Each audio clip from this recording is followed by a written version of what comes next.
Welcome to another session of Technology by Performix. I'm Ken Umansky, your host for another exploration into the world of technology. My guest today is Hayes Davis, the co-founder and CEO of Gradient Works. He's a leader in using technology to help sales forces manage their inbound and outbound book to be more efficient and successful. Welcome, Hayes, and I'm glad you could join me today. Yeah, well, thanks for having me, Ken. You've developed a unique ability for companies to manage their sales force better and improve their effectiveness. I think our audience will be very interested in what you do and how you do it. So let me start with a pretty simple question. Your background is in software development. How has that shaped your career as a CEO focused on revenue operations and sales? Well, it shaped it through tons of mistakes. I was very much early on in my career. I've got plenty of gray hair now, which you can see, but not everybody listening can see. But early on in my career, I started out as a software engineer, very much focused on what I could build and the fun of building it. So wrote a lot of software. When I started my first company, it was very much I think I fell in love with the technical problem. I fell in love. We were doing social media analytics and we were focused on dealing with big data and all the things we could do with that. But I didn't spend enough time really understanding, I think, the core business problems we were solving for our customers. We ended up having a good outcome from that company, but I think I made so many mistakes when it came to understanding our customers. And then ultimately when it came to our sales and marketing, that I think a lot of my career since then, since that company was acquired, has really been trying to learn from my own mistakes and as quickly as possible, pull in everything I could about sales and marketing. So when that company got acquired, we were lucky enough to be acquired into a company that had a large sales organization. And a big part of my job was getting that sales organization to really go forward with our products. And so I dove right in. I had a financial incentive, but I was also super interested to solve for some of the things I couldn't solve for before joining that company. And so, long story short there, what I saw was super fascinating. When you get to 50, 60, 100 sales reps, you actually start to have a big distributed system. It looked like the software systems that I had been working on my entire career, but it was even more fascinating because instead of computers that could fail or do weird things in different ways, it was people, right? And so suddenly you figure out our whole goal here is to maximize throughput through all these different nodes and similar problems. And I've fallen in love with that from a technical standpoint, but I've also fallen in love with that because fundamentally, that's how you build a successful business. The technology is super important. It's mission critical, but it's secondary to understanding your customers' problems and figuring out how you're going to help them solve those and reach them where they are to help them understand how you can do that. Yeah, I've seen on your resume that you're an evangelist of revenue operations.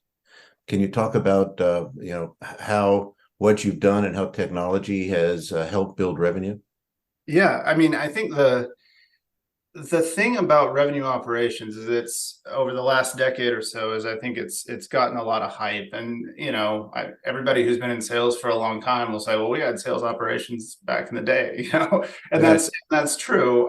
I think the difference here is that because sales teams have scaled up so much, but ultimately because sales teams are plugged into a larger go-to-market motion, they have to work alongside their marketing peers, which are heavily technology leveraged, right? Like marketing teams aren't very large, but they have lots of tech at their disposal. And their product peers, especially in product-led growth motions, obviously that's all about tech, right? And sales is sort of the laggard there. It's all been how do we put the most people against the problem that we can? Mm-hmm. And revenue operations has really come in and said, well, look, let's build the technical and process underpinnings for the sales organization. And how do we pull all those things together and make it an effective platform for the sellers to be efficient? And it's really grown into a role that sits across all those go-to-market functions, from that first touch that marketing has through the new logo acquisition process, through the expansion and retention process, and really trying to automate and instrument that entire customer journey. When I was in my prior role, I was SVP of revenue operations for a large company through a series of acquisitions. And, I owned the operational side, process, and all of that for the sales team. I also owned enablement. So it was about how do we get the right skill sets for people. So it's really a multidisciplinary kind of thing. And I think that's one of the things that appeals to me as somebody who likes to kind of look across a large set of things. I think RevOps really puts you in a place to be able to do that. And it can be a very, very technical role. It certainly is from a process standpoint, and it can be very technical from an actual technology integration standpoint. Yeah, I can understand. Well, I've acted as a CMO, and I've also run a sales force of about 30 people. And this was a while ago, and we used to look at marketing as a way to show the beach, never going to close a sale, that the salespeople are really integral to that process. Is that still the way that marketing and sales are viewed? I think it's more complicated. It probably always has had lots of complications just in terms of what kind of business you were, right? But I think increasingly, your marketing efforts can take some of your customers all the way to close, the combination of marketing and product, right? Like, obviously lots of big companies are being built now with a product-led motion where it's really about bringing people to a product, getting them involved in a product experience that's very self-service, and then ultimately applying sales later on in that customer journey to expand them.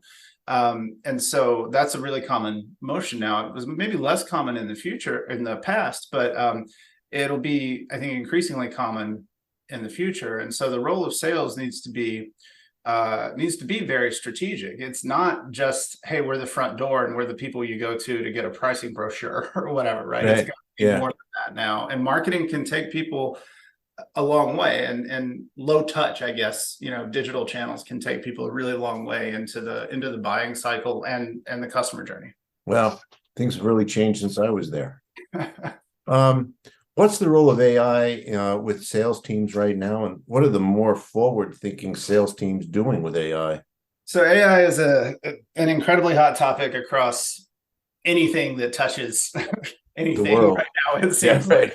Anything. In my little niche of the world of sales and sales technology, it's an incredibly hot topic, partly because of some of the things that I was just talking about. I mean, the role of the sales rep is constantly changing. And I think the initial application of AI in sales, and I think this is the lowest hanging fruit and kind of the simplest piece and the least exciting, quite frankly, is, sellers do a lot of communication. They send a lot of emails. Some of them we want, some of them we don't want. But there's a lot of technology and folks out there trying to use sort of the basic functionality of large language models to, generate communications, generate emails, make it easier to do some of that work. And I think that's kind of the most trivial way that people are using it right now. And so there's a lot of that. I think maybe you step up a little bit slightly, and there's a lot of folks who are trying to build co-pilots, right? So basically the idea of a sales rep kind of has an AI sort of assistant that's helping them. They can ask it questions, those types of things. The thing I'm most excited about, though, and I'm biased because this is part of where we're focused at Gradient Works, is if you think of those use cases I just described as kind of starting from customer communication and then moving in to different use cases inside the sales organization, I actually think there's a lot more opportunity to kind of move inside out. And what I mean by that is that so much of sales energy today is wasted focusing in the wrong places, focusing on the wrong accounts, using the wrong signals, having the wrong reps spend time in the wrong place. And I think one of the things that you can do with AI, and this is something we're building at Gradient Works, is really take some of that effort around account research and relevance and understanding where you should be focusing your time, and start to do some really interesting things with that and help reps spend their time better in the first place. So it's not about an AI spam cannon. It's about using AI to make better decisions to deploy your resources. And we have a product called Market Map. And what Market Map does is it actually takes some of the best behaviors that sales reps have always done. So you think about, from time immemorial, right? Really good sales reps would look at customers that you just closed, or customers that were highlighted in case studies and things like that. And as soon as marketing published that case study, your best reps would actually go take it and actually really use it. They would go find prospects who were very similar, who did similar things to that account, and go wave that case study and say, we did this for somebody who's just like you, right? And that's always been a successful play. What we're doing with Market Map is we're taking some of that research and that effort and turning it into something systematic. So we actually go and research all the accounts in your CRM, find ones that are highly similar to your existing customers, and then get those in the hands of reps so that you can run these types of plays. And it doesn't just have to be the best rep who takes the initiative. It's at the hands of every single rep. Well, that's really some exciting stuff. Your team evangelizes a more modern, technology-driven approach to sales, as sales territories specifically. You call that dynamic books. Tell us a little bit about dynamic books and why you're seeing a shift in how sales teams are thinking about territories in the future. Well, now and into the future. Let me put it that way. Yeah. Well, as a former software engineer and a technologist, if 10 years ago you had said I was building something around sales territories, I would have said that is the most boring thing I have ever heard. Yeah, right. But it turns out it's actually kind of fascinating. When you think of a sales territory, I mean, Ken, what do you think of when you think of a sales territory? Zip codes, things like that?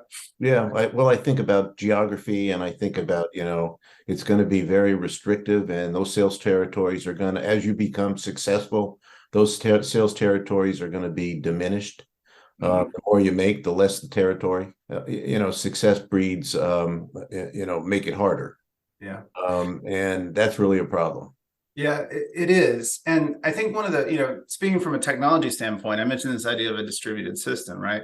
The whole reason we do sales territories in the first place, however we think about territories, is so we can parallelize what the sales team does, right? So we're not stepping on each other's toes. So if I hire a new rep, I've got something that rep can go work on that's not going to take away from what everybody else is going to work on. And the reality is, when I carve up the world by zip codes, like we've done for 100 years, right, and create these patches, you can't turn contiguous patches of land into equal opportunity for everybody. It's kind of a silly way of doing things. It's built around the idea of people being in the field and actually walking in the door. And for the most part, most sales organizations, I would venture, are much more inside sales driven. People aren't actually out in the field. So what would we do if we wanted to start from first principles and be more efficient about how we parallelize what the sales reps do? Well, what we'd actually like to do is we'd like to take however many reps we've got and distribute them across all of our best prospects, right? Instead of putting them into these arbitrary pockets to start with. It's like you go to the grocery store, right? And in the express lane, everybody gets in one line, and then each person goes to the next available, register, right? If you went to the grocery store and they said, you have to go to this register because you came from this neighborhood, and you have to go to this register because you came from this neighborhood, and, grandma's up there with her giant cart and she happened to be from your neighborhood, you're out of luck. Right? So what we're really doing is we're saying, how can we use technology, AI, and then other operational processes to ensure that opportunity is spread out as efficiently across the sales team, so every rep gets the best opportunity to succeed, and every business is covering as many of their best prospects as they possibly can. And that's really what Dynamic Books is about. Okay, let me ask you, what are some of the things, or one thing, that sales teams get wrong about their stack, about their tech stack? If you haven't been deeply involved in sales in the last 10 or 15 years, you might not think about there being a very deep tech stack for sales, but the average sales team spends about $10,000 a year per rep on SaaS products for all these different things that sales reps do. Everything from Salesforce, like a CRM, to things to send email to things to get data, all of that. And I think, there's a big tug of war going on right now in this space about like, do you get, something that's sort of a holistic solution that tries to do a bunch of things reasonably well, or do you try to get best of breed for different pieces? And I think that's a big challenge for folks. I'm not going to take a side on what's the exact best solution there, but I would say one of the things that I think sales teams get wrong about their tech stack is expecting some kind of a silver bullet. I think, especially when it comes to data, this is another big area for sales. There's lots of data providers, the people who sell your phone number and whatnot, right? Those folks are out there and they're providing data, providing enrichment, everything from firmographics, what kind of industry is this company in? What do they do? Yeah, all the way down to absolutely. individual information. People expect they're going to get that data, and then that data is going to answer all their questions. And that's going to help them know exactly where to go and what to target. And it's always going to be accurate. And that's just not true. So you have to build resilient systems that build in kind of error correction, if you will, right? Right. So you gotta just accept the fact that some of that data is going to be wrong. Hope that it's mostly directional, but build a robust system that can route around that. And I think that's one of the things that people get wrong about their tech stack is thinking, oh, this next data set or this next thing is going to make everything better. It's always going to be something that has to go into a large system that needs to be resilient. And I think that's an important thing that sales teams are facing right now. Gotcha. Well, as usual, there's a lot more we could talk about, but we're out of time. I mean, 15 minutes or so goes pretty quickly, doesn't it? Thank you for sharing with us what you've been doing to improve Salesforce effectiveness. It really sounds like it's a much better way to manage sales forces and get much better results. And I wish you luck in the future, because I think you can really help a lot of companies make a lot more money. That's really what it's all about. How can our listeners contact you if they have any comments or questions? Yeah. Well, first of all, our website is gradient.works. And I'm on LinkedIn. That's where I spend a fair amount of my time, because that's where our customers spend a lot of their time. So you can just find me as Hayes Davis on LinkedIn. I'd love to chat. Terrific. And thanks again. It was really insightful. I think a lot of people don't think about the Salesforce and technology, and I think you're matching the two really well. Hats off to you. Remember, if you need help with any size technology challenge, please contact Performance Business Solutions at performancebiz.com. I'm your host, Ken Umansky. Until we meet again on another technology podcast, keep innovating.